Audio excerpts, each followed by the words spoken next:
শিব আর পার্বতীর কারণে হোলি ভালোবাসার উৎসব হয়ে উঠেছিল।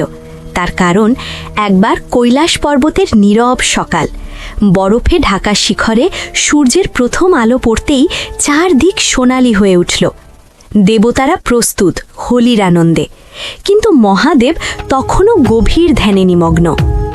পার্বতী মৃদু হেসে ভাবলেন, সারা বিশ্ব আজ রঙে রাঙা, আর আমার মহাদেব এখনও ধ্যানেই। ধীরে ধীরে পার্বতী এগিয়ে এলেন, হাতে লাল আবির।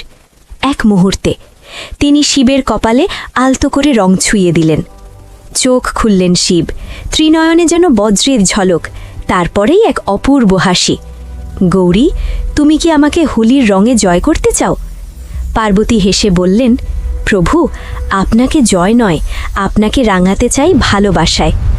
মহাদেব উঠে দাঁড়ালেন, ত্রিশূল ঘুরিয়ে আকাশে নীল আবির ছড়ালেন।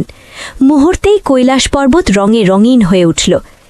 শিব পার্বতীর গালে নীল রং লাগিয়ে বললেন, এই রং শুধু আবির নয়, এটি সৃষ্টি আর সংহারের মাঝে ভালোবাসার বন্ধন। আকাশ রঙিন হয়ে উঠল। সেই দিন থেকে বলা হয় যে দম্পতি একসঙ্গে হোলি খেলে তাদের জীবনে ভালোবাসা আর ঐক্যের আশীর্বাদ বর্ষিত হয়। এর থেকে বোঝা যায় যে রং মানে শুধু আনন্দ নয়, রং মানে সম্পর্ককে নতুন করে রাঙানো। আর আমার চ্যানেলটাকে ভালো লাগলে লাইক, কমেন্ট, শেয়ার এবং সাবস্ক্রাইব করতে ভুলো না।